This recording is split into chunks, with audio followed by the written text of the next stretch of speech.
తేజావతి వెంకట నాయక్ గారు. నమస్కారం. నమస్తే. మనం చూస్తున్నాం కదా, పేదోడి చదువు బలపం లాంటిదే, ఉన్నోళ్ళ చదువు పెన్ను లాంటిది అనేది ఒక సామెత ఉంది. బలపం మట్టిలో కలిసినా పోతుంది, ఇంకు పడ్డా పోతుంది. ఇలాంటి పరిస్థితులలో అంటే పలక టైప్ అయిపోయింది, అంటే పుస్తకం టైపు కాకుండా.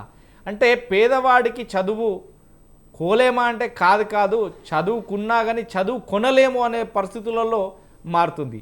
అసలు రాష్ట్రంలో ఫీజుల నియంత్రణలో భాగస్వామ్యం కావాల్సినటువంటి ప్రభుత్వం ఫీజుల నియంత్రించలేకపోతుంది. ఎటు చూసినా కానీ మనం చూస్తే ఎమ్మెల్యేలకే స్కూళ్ళు కాలేజీలు, మంత్రులకు స్కూళ్ళు కాలేజీలు, అంటే ఏ గవర్నమెంట్లో అయినా ఇలాంటి నేపథ్యంలోనే వాళ్ళు ఫీజుల నియంత్రణ ఎలా చేపట్టగలుగుతారు? ఇప్పుడున్న పరిస్థితుల్లో రాష్ట్ర ప్రభుత్వం, కాంగ్రెస్ రాష్ట్ర ప్రభుత్వం ఎలా నియంత్రించబోతుంది? సార్, ముందుగా మీకు ప్యానెల్ పెద్దలకు నమస్కారం సార్. సార్, నా వాయిస్ క్లియర్ గా వినపడుతుందా సార్? Yes continue. సార్ విషయం ఏంటంటే సార్, యాక్చువల్గా చాలా బాధాకరమైన విషయం. సరే, రెండు తెలుగు రాష్ట్రాల్లో చదువును కొనుక్కోవాలి, అది కూడా కాస్ట్లీగా మారుతుంది. ఏది మన పెట్రోల్ రేట్ ఎట్లా పెరుగుతుందో, మన నిత్యావసర సరుకుల రేట్ ఎట్లా పెరుగుతుందో, చదువు కూడా అట్లే పెరగడం ఏదైతే ఉందో, అది సామాన్య తల్లిదండ్రులకి, మధ్యతరగతి కుటుంబం వాళ్ళకి ఇంగ్లీష్ మీడియం చదవంటే కొంచెం కష్టంగా మారే పరిస్థితులు ఉన్నాయి. సో దీనికి ది బెస్ట్ ఆల్టర్నేటివ్ ప్రభుత్వ స్కూల్స్ ని ప్రాపర్ వేలో కనుక ఎస్టాబ్లిష్ చేస్తే మాత్రం 100% దీన్ని ఓవర్కమ్ చేయడానికి అవకాశం ఉంటుంది సార్. సో ప్రధానంగా ఒకటి అయితే నేను చెప్పగలుగుతా సార్, నేను చిన్నప్పటి నుంచి అంటే ఫస్ట్ క్లాస్ నుంచి 10th క్లాస్ వరకు గవర్నమెంట్ స్కూల్లో చదవడం వల్ల ఎందుకో మేము బాధితులు కాలేకపోయినాం. ఈ రోజు ఉన్న ప్రైవేటు స్కూల్స్లో కాస్ట్లీ ఇంగ్లీష్ మీడియం చదువుకోవాలంటే పైసలు పెట్టాలనే అంశానికి మేము బాధితులు కాలేకపోయినాం. కానీ గౌరవ ముఖ్యమంత్రి గారు రేవంత్ రెడ్డి గారు అధికారంలోకి వచ్చిన తర్వాత, వారి నాయకత్వంలో అధికారంలోకి వచ్చిన తర్వాత విద్యాశాఖ వారి దగ్గర ఉంది. వారు ప్రధానంగా సంకల్పించి ఏదైతే ఉందో, మీరు ఒక మాట అన్నారు, అది 100% కరెక్ట్ సార్. పార్టీలకు అతీతంగా ఎవరైతే ప్రజాప్రతినిధులు ఉన్నారో వాళ్ళ చేతుల్లోనే ప్రైమరీ స్కూల్స్లు, ఇంజనీరింగ్ కాలేజ్లు, డిగ్రీ కాలేజెస్లు, జూనియర్ కాలేజెస్లు, అలా ప్రతి వ్యవస్థ, విద్యా వ్యవస్థ వాళ్ళ చేతిలో ఉండడం వల్ల దాన్ని నియంత్రించడానికి కొంచెం కష్టం అవుతుంది.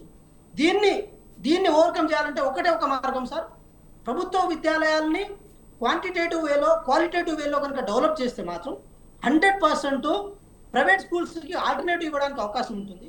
ఇంగ్లీష్ మీడియం స్కూల్స్ని ఇంటర్నేషనల్ లెవెల్లో ఎన్సీఆర్టీ సిలబస్ కానీ, ఎస్సీఆర్టీ సిలబస్ కానీ దాన్ని ఇన్కల్కేట్ చేయడం వల్ల 100% విద్యార్థులు ఇటు డైవర్ట్ అవ్వడానికి అవకాశం ఉంటుంది సార్. ఒకటి ప్రధానంగా చెప్పుకోవాల్సి వస్తే, ఒక మార్కెటింగ్ స్ట్రక్చర్లో భాగంగా తల్లిదండ్రులు కూడా మా పిల్లల్ని ఏది ప్రైవేట్ స్కూల్స్లో పంపిస్తే వాళ్ళు క్వాలిటేటివ్ ఏది ఎడ్యుకేషన్ దొరుకుతుంది, ఇంటర్నేషనల్ లెవెల్లో వాళ్ళు చదువుకోగలుగుతారు, అమెరికానో లేకపోతే యూరోప్లో పంపడానికి అవకాశం ఉంటుందని చెప్పి తల్లిదండ్రులు కూడా ఆలోచిస్తున్నారు. ఇది ఎంతవరకు కరెక్ట్ కాదు సార్. వాళ్ళ మార్కెటింగ్ ఏది వాళ్ళ మార్కెటింగ్ ఏదైతే స్ట్రక్చర్ ఉంటుందో, వాళ్ళ మార్కెటింగ్ స్కిల్స్ ఏదైతే ఉందో, అటు ఏదైతే ఆ ట్రాప్ లో పడిపోవడం తల్లిదండ్రులు కూడా కరెక్ట్ కాదు సార్. కాబట్టి గౌరవ ముఖ్యమంత్రి గారు కూడా స్కాలర్షిప్ ని ప్రాపర్ వేలో ఇవ్వడం, రీఎంబర్స్మెంట్ ప్రాపర్ వేలో వదలడం, యూనివర్సిటీ స్థాయిలో మెస్ ఛార్జీలు కానీ లేకపోతే మిగతా ఏది కాస్మెటిక్ ఛార్జీలు కానీ ప్రాపర్ వేలో ఇవ్వడం ఏదైతే ఉందో, అది ఒక మంచి పరిణామం అనుకోవాలి సార్. మీరు చూడండి, ఈ గవర్నమెంట్ వచ్చిన తర్వాత 11,064 టీచర్ పోస్టులను భర్తీ చేసిన తర్వాత ప్రతి గ్రామాల్లో, తండాల్లో, గూడాల్లో, మిగతా చాలా కుగ్రామాలలో కూడా స్కూల్స్ ని ఎస్టాబ్లిష్ చేయడానికి, స్కూల్స్ ని మళ్ళీ ఏది రిజనరేట్ చేయడానికి, వాళ్ళు మళ్ళీ రివ్యాంప్ చేయడానికి వాటికి మంచి ఒక బలం చేకూర్చినట్టు అనుకోవాలి సార్. కాబట్టి ఒకటి మాత్రం చెప్పాలనుకుంటున్నాం సార్, తెలంగాణ రాష్ట్రంలోనే కాదు, ఆంధ్రప్రదేశ్లో కానీ ఎక్కడైనా సరే ప్రభుత్వ స్కూల్స్ ని బలం చేకూర్చిన పిమ్మట ప్రైవేట్ స్కూల్స్ ని ఆటోమేటిక్గా వాటికంతటే డిమోరల్ అయిపోతాయి సార్, వాటికంతటా అవే డిజాల్వ్ అయిపోతాయి సార్. కాబట్టి ప్రభుత్వ స్కూల్స్ ని బలం చేకూర్చాలి, టీచర్లు, నాన్ టీచింగ్ పోస్టులు భర్తీ కావాలి. అదేవిధంగా వాటికి రావాల్సిన ఇన్ఫ్రాస్ట్రక్చర్ సంబంధించినది ఇప్పుడు మీరు చూడండి, జూన్ బడిబాట కార్యక్రమం కంటే ముందే పుస్తకాల పంపిణీ కానీ, లేకపోతే కొన్ని ఏది రంగులు పూయడం, రంగులు వేయడం కానీ, లేకపోతే మొక్కలు నాటేయడం కానీ, అక్కడంతా క్లీన్ చేయడం కానీ లాంటివి తెలంగాణ రాష్ట్రంలో జరుగుతుంది సార్. గౌరవ ముఖ్యమంత్రి గారు ఈ విషయంలో చాలా మంచి చొరవ తీసుకున్నారని మాత్రం అనుకోవచ్చు.